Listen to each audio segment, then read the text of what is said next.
Hello and welcome to News Central Now. I am Likon Obanjo. The top stories at this hour. Ondo APC primary elections to hold in 13 Okitipupa wards on Sunday. Another ward exco issues fresh suspension to APC national chairman. Togo's opposition kicks against new constitution. Details to come your way shortly.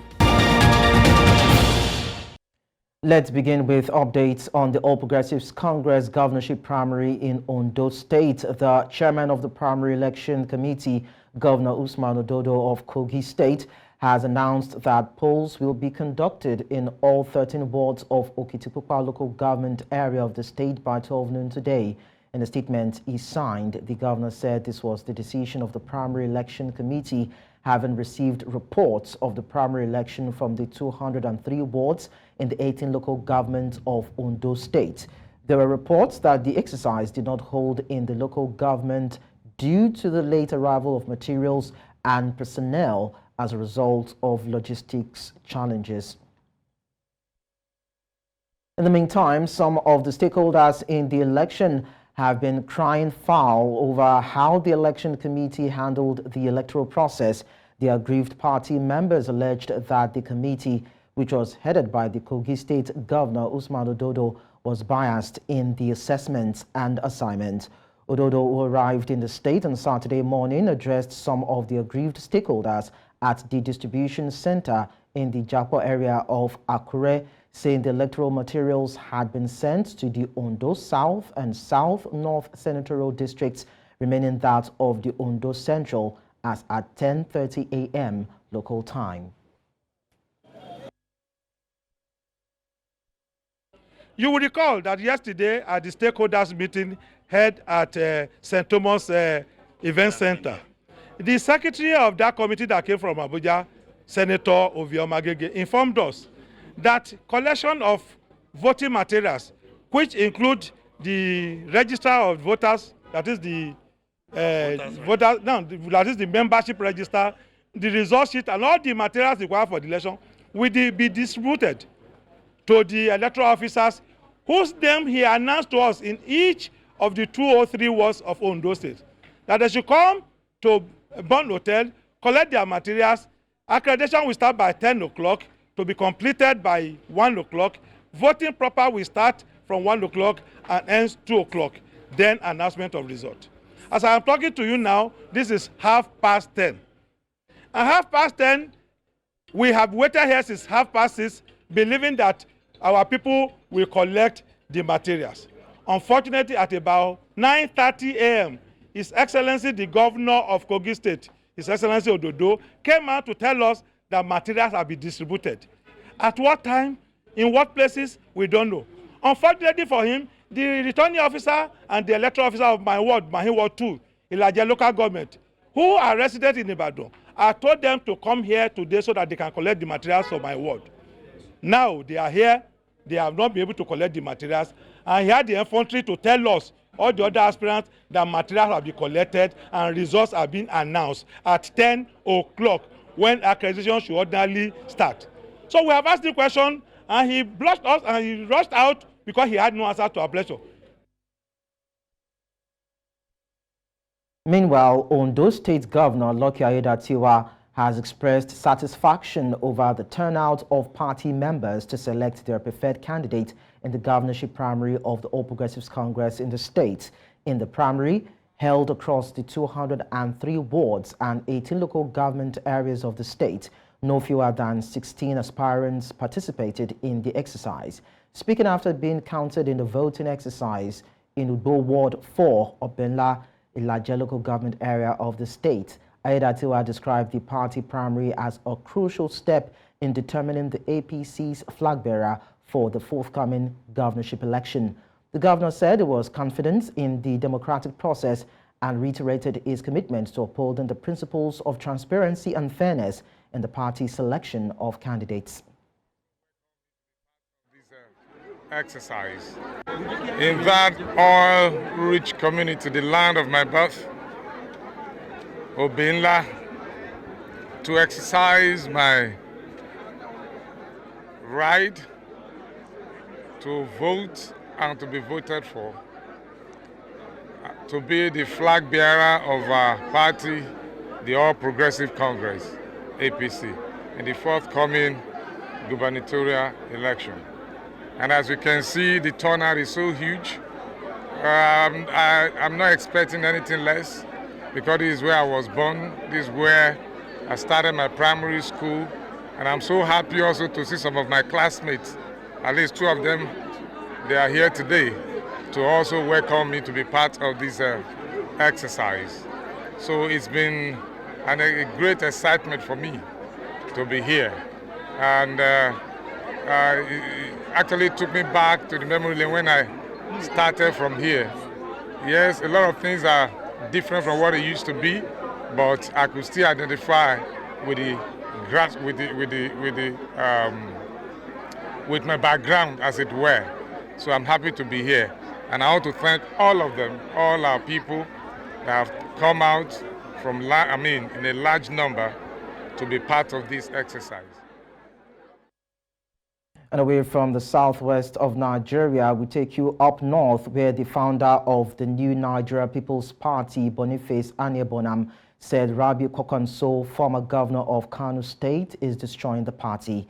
In 2023, NNPP's Board of Trustees suspended Kwankwaso, who was its presidential candidate in the last elections, over allegations of anti-party activities. However, another faction of the party loyal to the former governor of Kano State reversed the suspension. Kwankwaso was subsequently expelled from the party after he failed to appear before the disciplinary committee set up to probe allegations of anti-party activities against him. And so joining us on the news is Mohammed Abdullahi, who is a public relations analyst, and he will be discussing this with us. Thank you so much, Mr. Abdullahi, for joining us. Thank you. Good afternoon, Nigerians. Apologies, it's very cloudy right here. So, of course, we understand what the weather is like. So tell us, what might Rabiu Kwankwaso have done or is doing to suggest that he's trying to destroy the NNPP? It's quite difficult to understand, but I think what is glaring is the fact that being a presidential candidate, polling more than 1 million votes. In fact, the only candidate in the last general elections that polled over 1 million votes in a singular state. No other presidential candidate did that. Not even the presidential candidate, the winning party's candidate. The president as of now did that. So he became like a hot cake, being courted by so many other parties, and including even the opposition and even the leading party, APC. And so this did not sit down well with NNPP loyalists, you understand, particularly the founding members who felt he's using his influence, to overshadow the party's belief and resolve, you understand. But to some extent, you might not blame him, because, that's what politics is all about. Most times, it's all about self-interest, even before the party interest, before even the masses' interest. So he understands that quite well. If you allow me to say deeper, is Kano State, where he controls, is the only state where the NNPP has a governor at the moment in the whole of the 36 state and the federal capital in Nigeria. Also in Kano State, I'm sure, if I'm not mistaken, they are the only state also who have representatives in the Federal House of Assembly.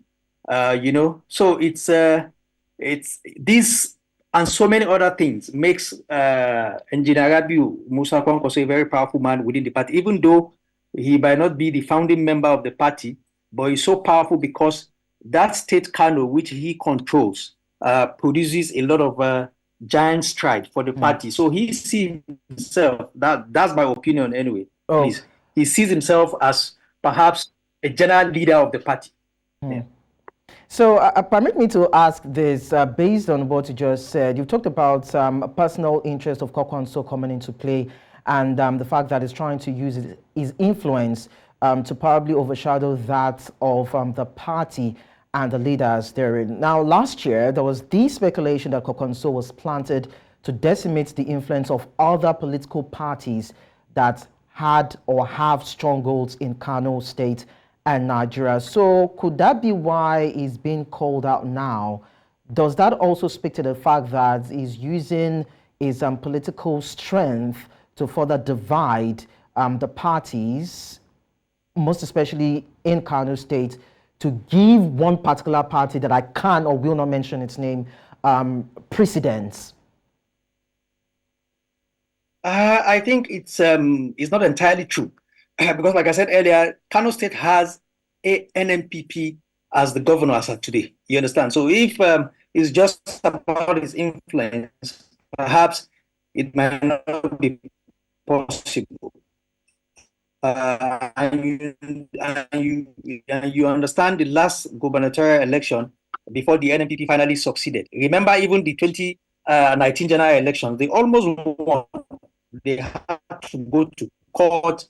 The elections was inconclusive at some point. Before in 2023, they had to win. So I don't think it's entirely true. The fact is that Rabiu Kwankwaso is very, very popular in Kano State, particularly. You understand? So he has a lot of followers. He has a lot of adherents, if I may use that word. And that speaks about his influence. So if particularly you want to talk about Kano, seriously, I think the person to beat is Engineer Rabiu Musa Kwankwaso. So I think that's the challenge. It's not just about decimating other people's powers in Kano. No, the fact is that he's so powerful in Kano, whomever that aligns with him is likely to carry the day as at this moment. So what about NNPP as a party? There have been stories as regards how strong it is in Kano State and of course in Nigeria. There are also stories about it's been factionalized and the powers that be within the confines of the party not coming to an agreement to strengthen the fabrics of the party. So do you think that could also play a role in the internal crisis and why we have a Rabiu Kwankwaso that seems to be more formidable than a party that should have a structure and should have more say in the political sphere in Kano State? Yes, I think I've answered this question indirectly. The first question you asked me is because of his influence. Like I said, Kano State, where he controls, is the only state in Nigeria where you have a governor from the NNPP party. I'm more concerned. Sorry, Abdullah, I'm more concerned about the internal crisis in NNPP. Okay. Maybe that is what is now giving Kwankwaso the leverage to have influence. If you have a party where the leaders are united, then one person or an element might not be able to subvert the stance or the position of its party. So I'm looking at the party, the leadership structure of the party, maybe because it is divided, that is why they cannot stand against whatever it is that Kwankwaso is trying to push as narrative before the party. That's what I'm trying to paint. I'm sure we are saying the same thing from two different parts. Yes, like I said, because of his influence, he sees himself like a general leader of the party because of what he brings to the table. Now, what does the founding members and even the other faction of the NNPP bring to the table? If you want to, we can allow Nigerians answer that question. He himself, he might not be a member of the BOT, he might not be the leader of the BOT, but because he has produced a governor for the party. NNPP was relatively unknown, I'm sorry to say, before Kwankwaso became their presidential candidate in 2023. And from 2023, he's been able to produce a governor for the party single-handedly, if you allow me to say that, you understand, produce some members of the Federal House of Assembly, almost the entire State House of Assembly in Kano are NNPP. So because of this influence, even if he's on the paper, he's not a founding member, he's not a leader, he's not the general leader whatsoever, because what he's been able to bring to the table, yes, we can't deny that he's a prominent leader of the party. And if the founding members are unable to give him this accord, this respect, that this is what he's been able to do, definitely there will be faction. And there will be division in the party. Some people definitely will be loyal to the other faction. Some, perhaps majority, will be loyal to him because they see that what he's been able to at least bring to the table is beneficial to the party. So I think that is the root cause of the division and the factionalization in the party as at the moment. He's been able to do something tangible. Okay. Others perhaps have not been able to, and they are not giving him the control of the party. All right. All right, maybe it's just time for the NNPP to put its house in order. Thank you so much, Mohammed Abdullahi, for talking to us. Thank you very much. My pleasure. We now go on a short break on the news. We still have more stories to come your way in a bit. Don't go away. Stay with us. Many thanks for staying with us. Now, residents of Plateau State have called on stakeholders in and outside the state to embark on meaningful efforts to end recurrent attacks in the affected areas. The call is coming 24 hours after unconfirmed number of people were feared killed in a renewed attack by suspected militias in Bokos and Mangu local government areas of Plateau State. News Central's Chizoba Anyowe completes the reports. It is barely 1 week after 3 people lost their lives and 3 others sustained various degrees of injuries in Bokos and Mangu Council areas of Plateau State following attacks carried out by suspected Fulani militias. These incessant attacks are believed to be indicative of the unabated rise in criminality in the society. How many panels of inquiry have we had on the Plateau crisis? And none of these panels have been implemented. And you ask yourself, why? Is there none of these panels that has brought a solution to the crisis on the Plateau? You can imagine parents sending their children to school and then all you receive is like the corpse of your children. It's so painful. And then not being able to focus, not knowing what the future holds for you. Several arrests have been made. That is the killer Fulani headsman. Several arrests have been made. What happens to those arrests?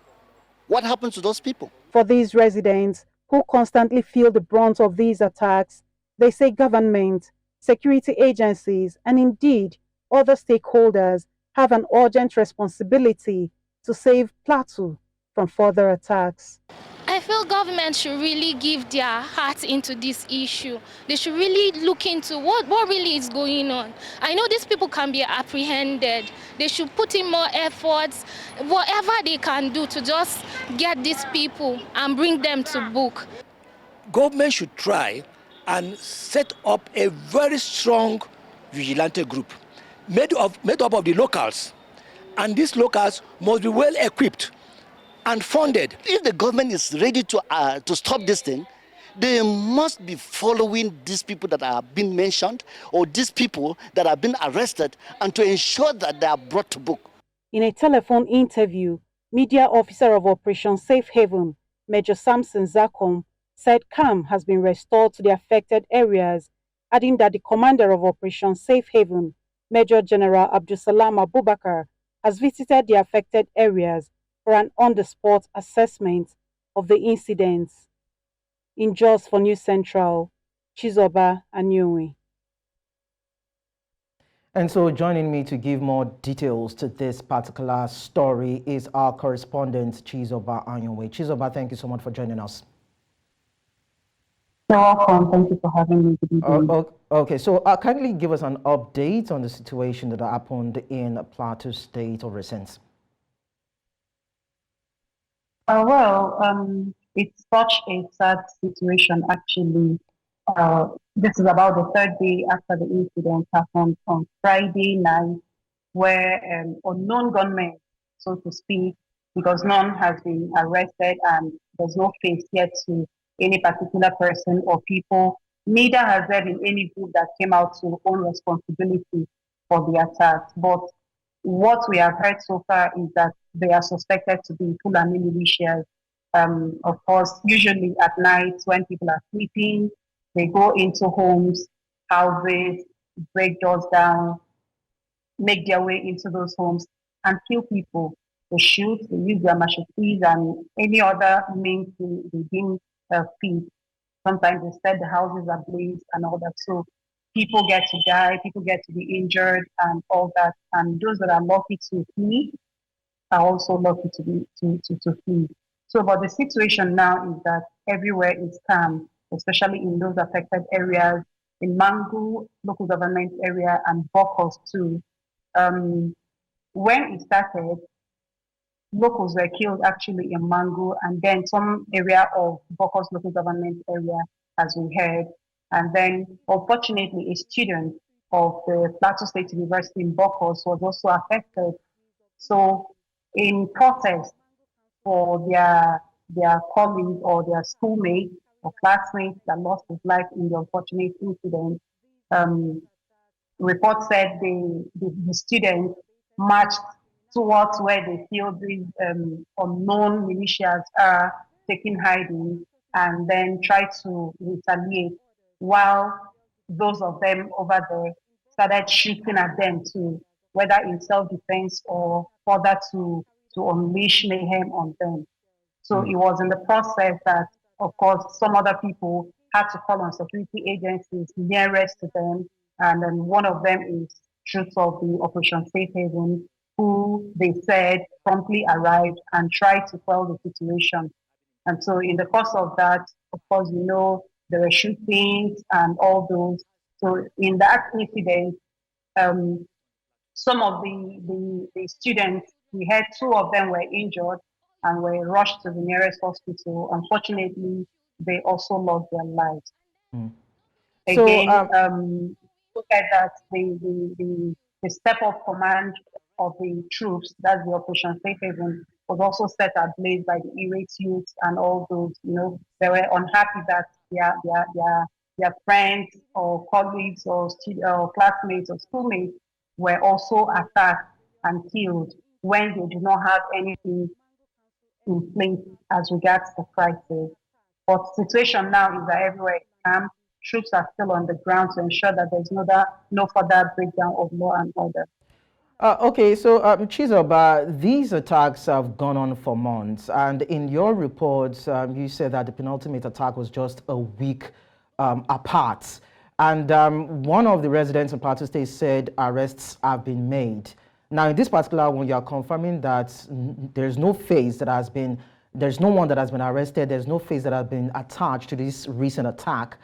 And of course, this continues to grow the violence that we have in Plateau State when we don't have people being properly prosecuted, being dealt with. Does that not bother you that despite the fact that there are security personnel in the states and no form of arrests and prosecution is being carried out in the states, doesn't that bother you in any way? Well, if I say it doesn't bother me, then I'll be lying to you or to anybody that says to you. It bothers me. I am not from Plateau State, but being a place where I reside in, it bothers me.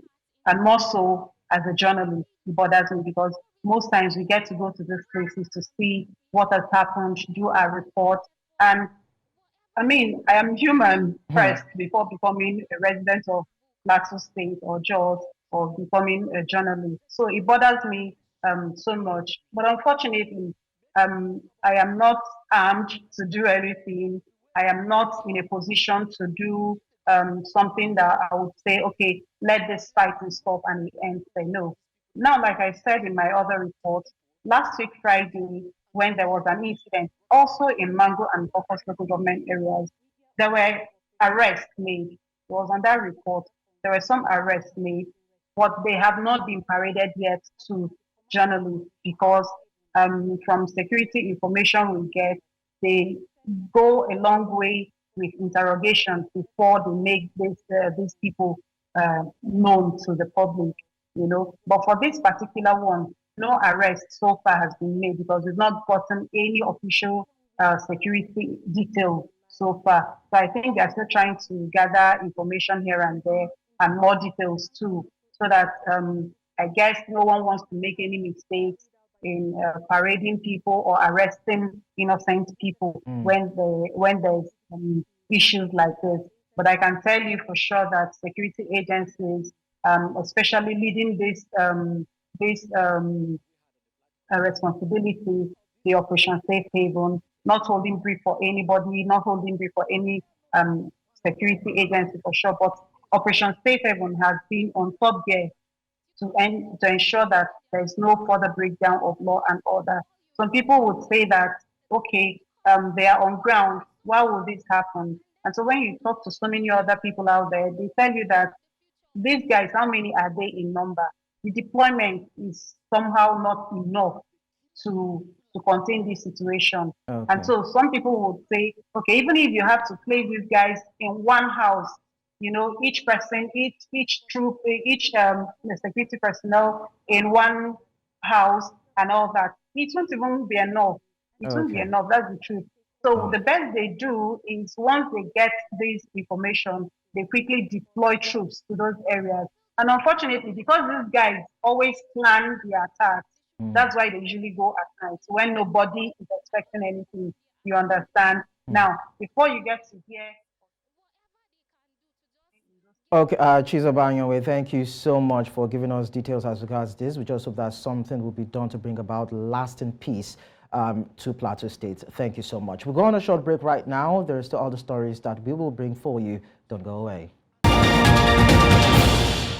The news continues in West Africa, where the adoption of the new Togolese constitution unanimously by the Togolese members of parliament is fueling tension between the ruling party and the opposition. This is coming just 9 days before the legislative and regional elections. During a press conference in Lomé, the opposition called for the mobilization of Togolese citizens against the regime of Faure Gnassingbe. Gnassingbe has been in power since 2005, following his father's nearly 38-year rule of the country.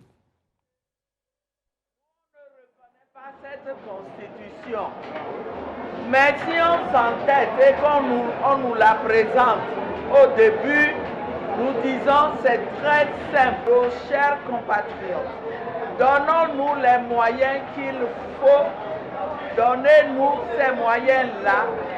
Dès qu'on arrive à l'Assemblée, ce qu'ils croient avoir fait contre nous, nous allons le défaire. Alors je pose la question, 6 ans mandat unique et 4 ans renouvelables une fois, qu'est-ce qui est plus long? Alors, je ne comprends pas ce qu'ils ont fait. Et je ne cherche pas à comprendre.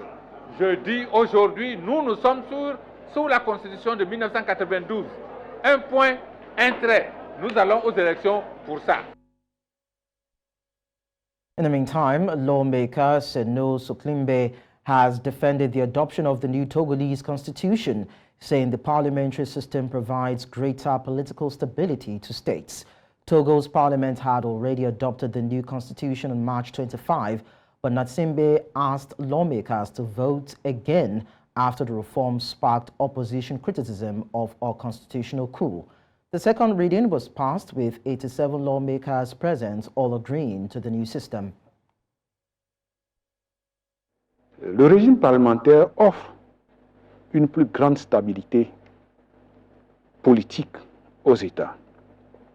Et si nous jetons nos regards dans la sous-région, nous allons constater que les régimes politiques dans ces pays sont cristallisés sur les présidents de la République. En 2019, quand l'Assemblée nationale avait opéré la réforme constitutionnelle, le mandat du président de la République n'était pas limité. Et si le président avait l'intention ou bien l'idée de rester au pouvoir à vie, cette réforme qui limitait le mandat du président de la République. Away from Togo, we tell you now that Sierra Leone authorities have burned $200,000 worth of narcotics and chemicals used to manufacture the synthetic drug Kush. This comes 2 weeks after drug abuse in the West African country was declared a national emergency. Kush, a mixture of chemical substances with similar effects to cannabis, has been prevalent in Sierra Leone for several years. Director of Police Crime Services, Joseph Lahai, said this action will help to save the youth from the menace of the substance. Cut off the supply chain, then we can save our youth from the menace of Kush. And this is exactly what is ongoing here. At my back here, drugs that have been seized, Kush, cocaine, and others that have been seized over the past 1 to 2 months, ever since we intensified our fight against Kush. They are now being burnt publicly. This is to inform the perpetrators, the barons that are importing these drugs into this country, that if the drugs are seized, you will not only be jailed, but the entire consignment will be burnt down publicly. And as you can see, drugs worth over $200,000 US dollars, the street value, are currently on fire.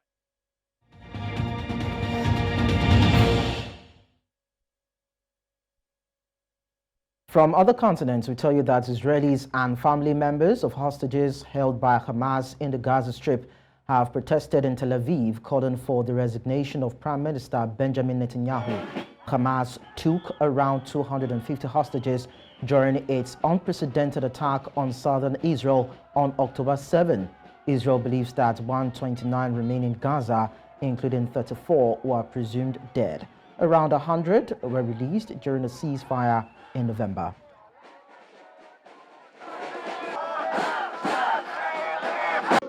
I have no words about what's going on here, and in my worst dream, I couldn't imagine that Jews and Israelis will do what we are doing now in the Gaza Strip and in the West Bank.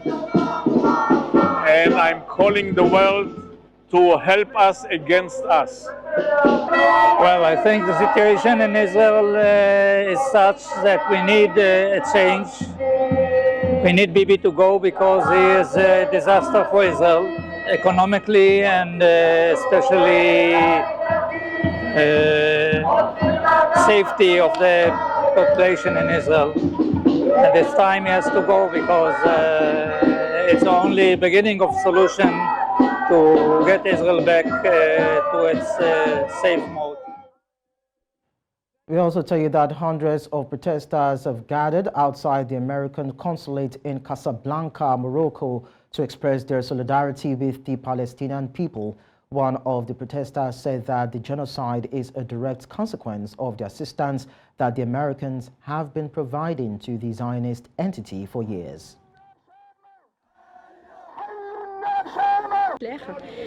On estime que ce génocide est une conséquence directe de l'aide que les Américains apportent à l'entité sioniste depuis des années.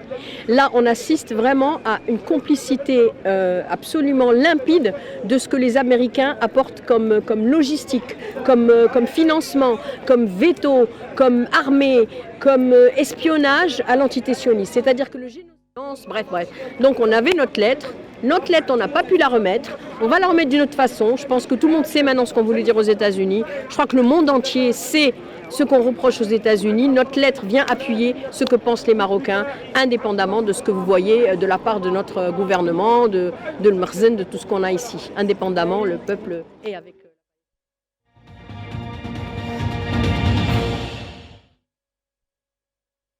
Talking business now, Nigeria's once booming real estate sector is facing a slowdown due to the current economic downturn. Soaring inflation rates and economic uncertainty are dampening consumer confidence, making potential buyers hesitant to invest. Real estate developers say they are struggling with rising construction costs, making it difficult to initiate new projects. Reports indicate that the cost of building a house has skyrocketed, pricing out many middle and low-income earners from the housing market. Additionally, the lack of affordable housing options is a growing concern, with many Nigerians facing challenges finding suitable accommodation amidst increasing rental prices. As Nigeria navigates through these turbulent economic times, stakeholders in the real estate industry are calling for urgent measures to address these issues and revitalize the market. And now joining me on the news to discuss these challenges facing the real estate sector is a real estate developer, Olumide Ayetemimowa. Olumide, thank you so much for joining us in our studios. It's a pleasure being here, sir. So let's start this way. Aside economic uncertainties, what are the other factors that is causing buyer hesitancy and the downturn, as we have seen, in the real estate sector? Okay. Three observations that I see is one, trust, and the second one is flexibility in acquisition, And the third one, obviously, is credit facility. Number one, when the trust between the trust and confidence in the business environments right now is very, very low. So we need to work on that personally, and generally the whole country needs to come together on that. But in the real estate sector, one other thing that's very strenuous is the flexibility of acquisition.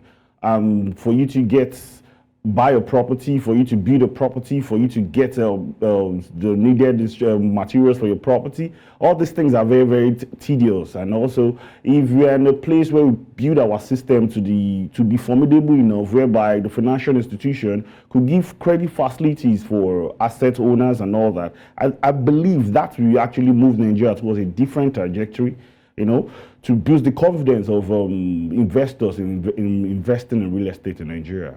Okay, so you talked about trust earlier, and now you're talking about the provision of various facilities to improve the real estate sector. Now, we understand that there's economic downturn, there's trust deficit, there are economic challenges as it affects the country and the people. What other market conditions do you foresee, or would you consider, that you think, if properly looked into, can significantly improve the real estate market in Nigeria? All right, that's very fantastic. I'm a passionate person about land banking, all right? And obviously, it's something we need to go into big time. And we should start having collaboration and inclusiveness between some sectors. Now, real estate happens to be one of the most optimistic markets in Nigeria. And real estate combined with agriculture could actually put in more revenue into the nation, could even help the even foreign direct investment. And now, lately, we've been seeing some innovation in farming and agriculture. For example, the hydroponic farming, the soilless farming, and this thing could boost the production of agricultural product using real estate facilities. So I believe that's one factor we should learn, one factor we should put attention to, and stakeholders should come together to create formidable policies that is going to be convenient for people to get into this business. Okay, so there are also issues as regards prospective buyers and their need for long-term property evaluation value. Of course, we have economic fluctuations and the likes. So how do you think developers can better address these issues? Okay, developers and people buying the properties are also consumers. So I think there should be more activities from the Federal Competition and Consumer Protection Commission, whereby they will be able to protect the consumer over consumer exploitation, which is actually rampant in the real estate industry. So we need these parastatals to come together and start making formidable and proactive policies that's going to help Nigerians that are looking towards investing in Nigeria real estate market. Because this market actually, we can actually crawl out of the dampened confidence if we put in more effort towards creating policy that's going to be flexible for the investors in Nigeria. Let's now look at other areas. Now, let's look beyond residential properties. Are there any specific segments of the real estate market that you believe might hold promise in terms of growth, despite the economic downturn that we're faced with? And why would you say these areas would be promising if well looked into and invested into? I want to give kudos to some of the innovations that have been around, both from the public private partnership, and some other private institution coming up with different iconic places and innovations, all right, that is making people go to some areas and locations. For example, investing in a place like Ibejileki in Lagos, Epe in Lagos, Meleko and Ijebu-Ode, as you are definitely sure you are experiencing something fantastic. Also looking at Mowe or Fada area, by the time of the agro-cargo airport becomes so, they starts getting into major operation, you know you are already getting something meaningful yourself. So one of the things that we still need to talk about is the flexibility in people acquiring these properties. Because no matter as interesting as it is, we have to make people find it convenient to acquire and confident enough to go into this real estate sector. But I believe the movement between the real estate companies and that of the agricultural companies coming together to create wonderful farming farming systems, I believe that this could actually put Nigeria to a positive trajectory. But do you think that low-income earners can equally invest in these? Because we know that when it comes to real estate and its other areas, is in tune of millions. You would agree with me. Yes, sir. So when you look at low-income earners, do you think they have the opportunity to equally probably buy a property or invest in real estate? Unfortunately, real estate investment comes with capital. It's very capital intensive anywhere in the world.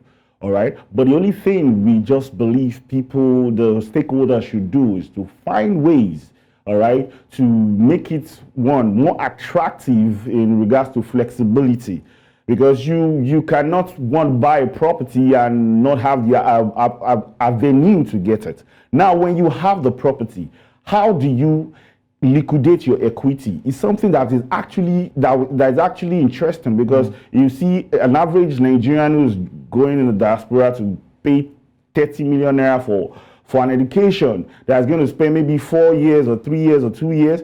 You still come back to Nigeria to want to buy a property of 30 million, and you cannot draw back in your equity like 60-40%. You take a country like United States of America. If you have a property there, you can easily walk up to your bank, all right? They do the evaluation and you get an owner's equity line of credit, which is something that even Nigerians in diaspora take use of these facilities. These are things we hope the Mortgage Banking Association of Nigeria, the Real Estate Development Association of Nigeria, even the Central Bank of Nigeria should come to the table and discuss how financial institutions can come together and make this thing flexible, one, for the low-income earners and those who have the assets, how they can use their credit facility to even put in more innovations into the country. Okay, I guess that's something they need to look into. Olumide Ayetebimowa, thank you so much for sharing your thoughts with us. A pleasure.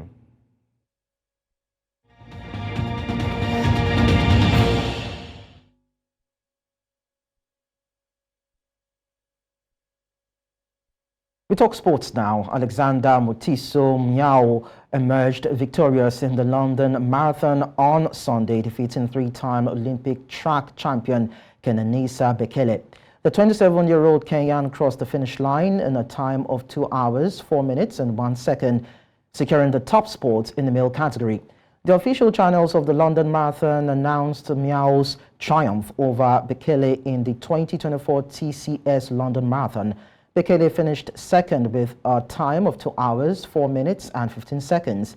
Emily Caris of Britain claimed the third position, while another Brit, Mohammed finished fourth. Both Caris and Mohammed are expected to compete in the Paris Olympics following their performance in the marathon with respective finishing times of 2 hours, 6 minutes and 46 seconds and 2 hours, 7 minutes and 5 seconds.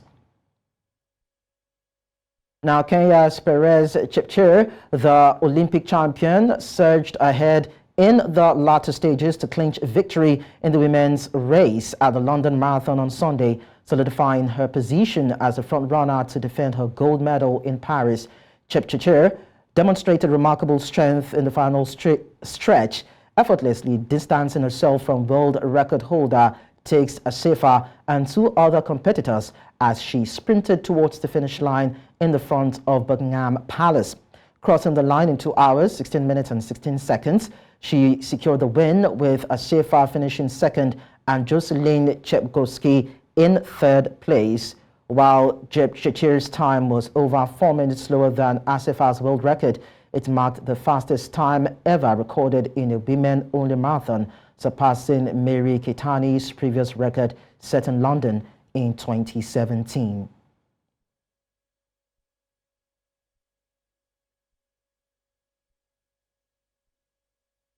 And that's all at this hour, but before we go, we take a look at some of our top stories. Ondo APC primary elections to hold in 13 Okitipupa wards on Sunday. Another ward exco has issued fresh suspension to APC national chairman. We also told you that Togo's opposition has kicked against new constitution.